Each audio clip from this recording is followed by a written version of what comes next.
We have learned that political science is the study of the state and the government. In this topic, you will further understand the state and be acquainted with the fundamental differences among the state, government, and nation. You may wonder what could be the importance of state as a political entity and as an actor in the global order. Given the increasing interconnectedness of the world at present, the relationship between the state and the globalization will also be addressed in this topic. The state is a political community that has sovereign jurisdiction over a clearly defined territory and exercises authority through several institutions, including government. There are 5 features of the state. Number 1, it is sovereign.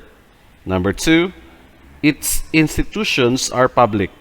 Number 3, it is an exercise of legitimation. Number 4, it is an instrument of domination. Number 5, it is a territorial association. The state is a figure of power and authority in managing public affairs. Hence, it is considered the most powerful political entity.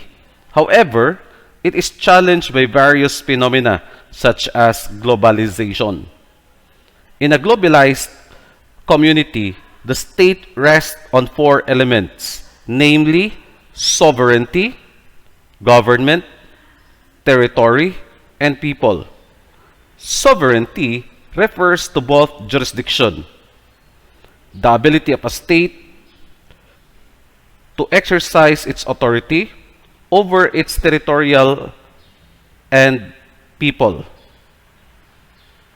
and independence, the freedom from external control. The government is the machinery of the state through which people's will is formulated and carried out. The territory includes all land, sea, airspace the state exercises jurisdiction on. Finally, people or population is the organization of human beings living together as a community. There are several classifications of the states, depending on the perspectives one adheres to. According to Ruskin in 2012, he claimed that while no international tribunal classifies states based on strength, analysts provide 3 categories. Number 1, effective state. The state controls and taxes the entire territory. Laws are most obeyed. The state provides general welfare and security.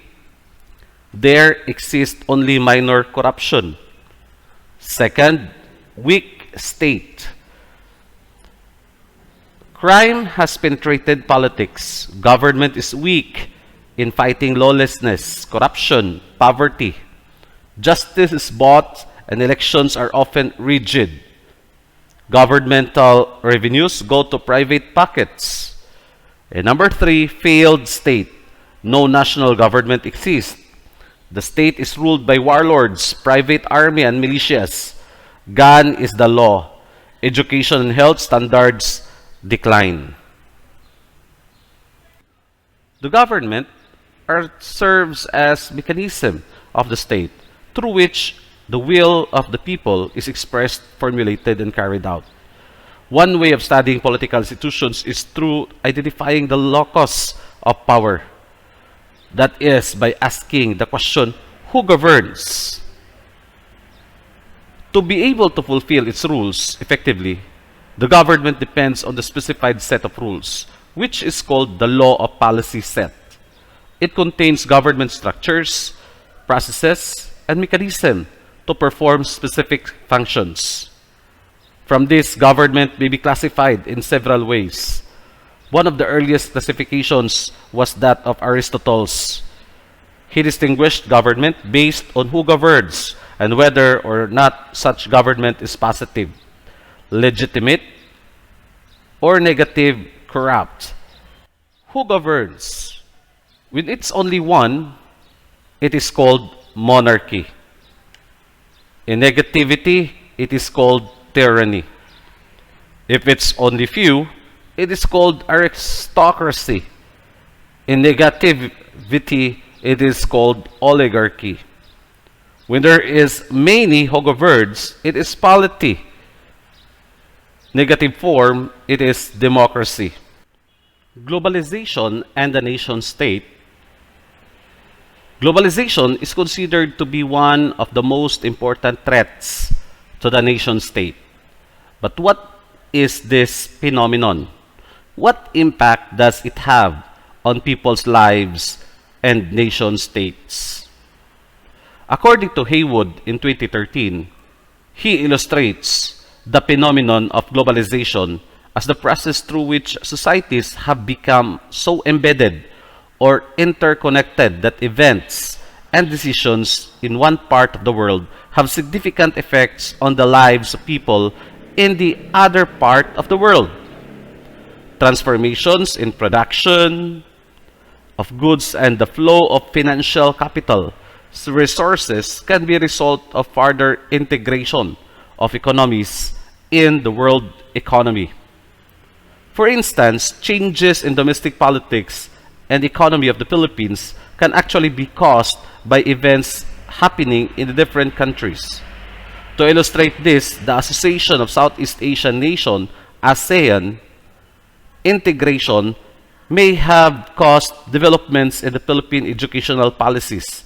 Example, the implementation of the K-12 basic education program, so that the movement of the students within the member countries will be free-flowing.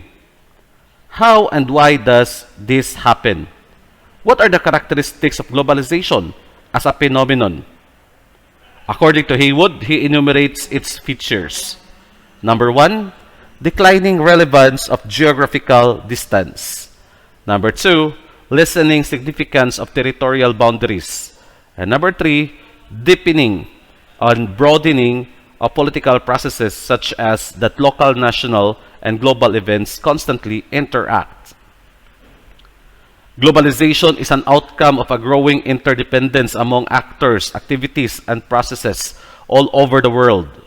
The advancement in technology, communication, and transportation processes produces a borderless world where distance and territorial boundaries are becoming less important. The forms of globalization. First is economic. All economies have been integrated in a global economy. Internationalized production, and there is financial capital flowing freely between countries. Second is socio-cultural. Its features is information, commodities, images from the part of the world make cultural differences between nation and individuals less significant. Manifestation examples are McDonald or McDonaldization, or what George Ritzer in 1983 called the rationalization that Max Weber found bureaucracies extended to fast food chains. This then leads to standardization of processes such as production. The information revolution, global brands penetrating the local scene. The other one is political. The importance of international organizations, transnational organizations, and governmental organizations is being organized. Its manifestation is its influence on domestic issues of organizations such as United Nations, World Trade Organization, World Bank, Asian Development Bank, International Red Cross, Worldwide Fund for Nature. How about nation? How different is it from a state and from a government? If a state is a political community bound by political obligations, a nation is a group of people bound together by commonalities in language, history, traditions, and religion. In this case, a nation is not just cultural, but could be political as well, especially when the people share a common civic consciousness. Although not necessary, a nation can also be seen as psychological when people share identification, loyalty, or affection in the form of patriotism. That's according to Haywood in 2013. The integration of the state and the nation forms the nation state. This political organization is widely recognized in the contemporary world as an entity. Its strength relies on the fusion of both the cultural and political aspects present in a state and in a nation, allowing for cultural cohesion and at the same time political unity. However, nation states have been met with challenges including but not limited to the growth of ethnic politics and globalization. When culture is embedded in politics, a nation state is produced. The Philippines is a nation state because citizens share common ways of life in a defined political community.